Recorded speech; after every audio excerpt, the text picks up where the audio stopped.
This is an event on housing, part one, approaching space and place.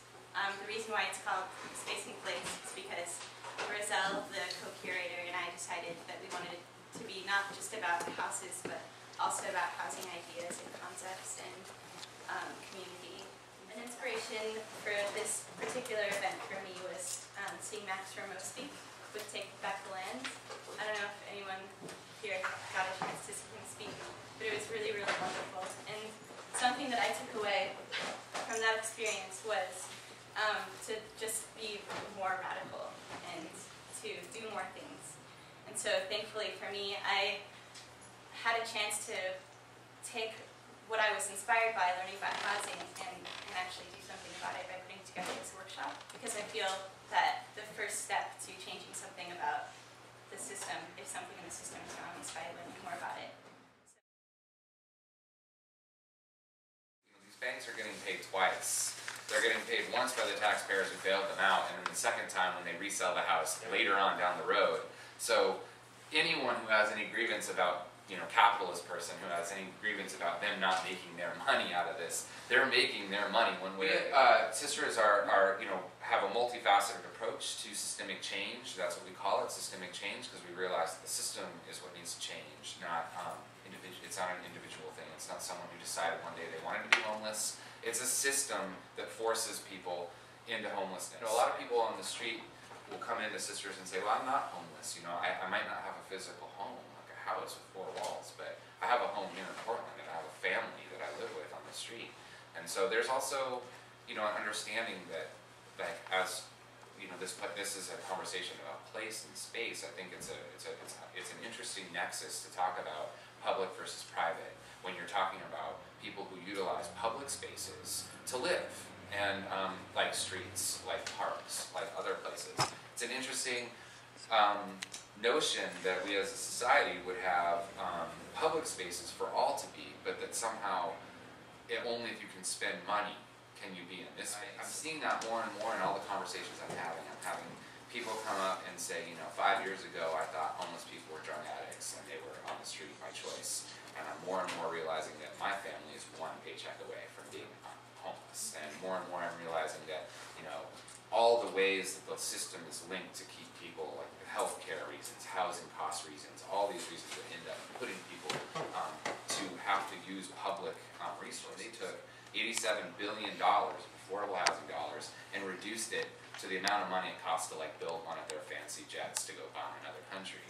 So we really have no money in affordable housing anymore, where we used to have a lot. And you can look at those graphs and you can see the rise in epidemic of homelessness as the funding for affordable housing diminished. But here in downtown Portland, I walk around all the time and I converse with folks who are experiencing homelessness on the streets, and I see them come to the cafe, and I'm always amazed by the resiliency and the belief that there's so many people who don't consider themselves homeless. They consider themselves to very much have a home in this community, and that the fact that they don't have an actual space to be a house with 4 walls isn't really the issue to them. The issue is the way we as a society and the way as the greater society look at them and treat them in regards to their not having a house. Civil rights in our country have been linked to housing, and I just think that's so interesting that this is what Martin Luther King was talking about, and this is what so many leaders of the civil rights movement were talking about, was that we find interesting ways in our country to take our civil rights and marry them to things that are about economics and about money. So people who don't have a home for some reason don't have the same rights as you or me that are in a home. Are most people renters here? Y'all? Yeah. Okay. So we're going to go ahead and do a renters' rights workshop because it's really important for y'all to know your rights and then to tell other people what their rights are. The first thing I want to talk about is screening. Landlords can screen tenants prior to renting from them. Landlords generally check things like eviction history, criminal history, and income. That's all legal. Most landlords will ask a $10 to $50 charge a screening fee. A landlord must have a unit available. They can't just charge you a screening fee. They have to have the unit available. They have to tell you if other folks have applied, if somebody ahead of you. They can't take your money if somebody's applied ahead and you disagree with that. And they have to give you a written description of the screening process. That's important to note. They have to give you a written description of the screening process. They have to. Remember that. If you're turned down, the landlord has to tell you in writing why they turned you down. Again, you have to do that. We've all paid deposits and fees for our places, I assume. And we all, I assume at some point, have had difficulty getting it back. Anybody have difficulty getting it back? Yeah. So getting a receipt for paying the deposit's law, that's kind of new. If you pay a deposit, you do need to get a receipt for it. They are refundable. All deposits are refundable. There's no such thing as a non-refundable deposit. Deposits include things like security deposit, cleaning deposit, or pet deposits. I know some of us have probably seen the non-refundable cleaning deposit or non-refundable pet deposit. That can't happen anymore. They're all refundable. That's why it's a deposit, not a fee.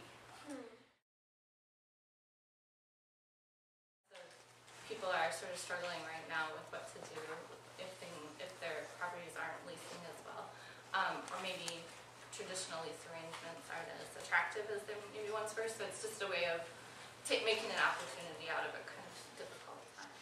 Yeah. My question is just it's a little bit like that one, but more about just what do you think the relationship is between this and gentrification, for example? I mean, don't you risk helping gentrification by like making formerly industrial areas like more appealing to more people, so that it brings the property values up and potentially has this cascading effect? Like how do you deal with that issue? It was sort of under the surface of our project the whole time, and I think it's sort of a tool. You know, it can be used in a lot of different ways. So if you have an area that's really run down and abandoned and you really want something cool to happen there, it can do that. If it can be used with a lot of different motives. Yeah. And so it presents an opportunity to make something really cool happen out of a dead space, or to, it does create that opportunity for gentrification, and some people benefit and some people lose. So it definitely can cut both ways and create that potential where people are seeing a new possibility for that space, and then that changes the neighborhood.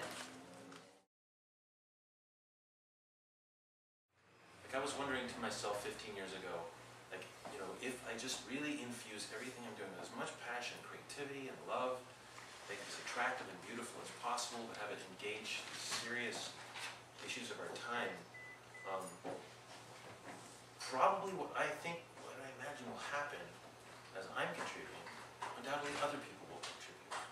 We do these things that attract each other to what we're doing, especially if we're taking up common causes.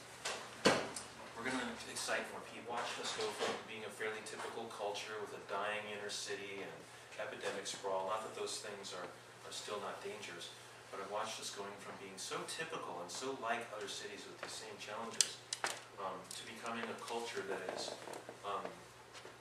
in some departments or areas of the city, downright, and the antithesis of that, like where people are excited about innovation, they're excited about undertaking challenges, and many people are excited about changing the rules, challenging the system, being very out in the open about it, and not just talking about it and walking around carrying banners, but actually engaging the infrastructure, engaging the people in the system, trying to humanize them, trying to encourage them to realize that they live here too. So I've been watching systemic change being intended and undertaken, in my own time, and I've seen it actually accelerate and change and broaden and deepen. And the good things that we're doing here that people want to pay attention to in other cities, I've been seeing them take root, take hold. While we are not perfect, certainly, and we have huge problems still as a city, and I think the first speaker was right. These are systemic issues. We've designed all these problems through our choices. We've created them. At the same time, we are unmaking, we are transforming, we're changing.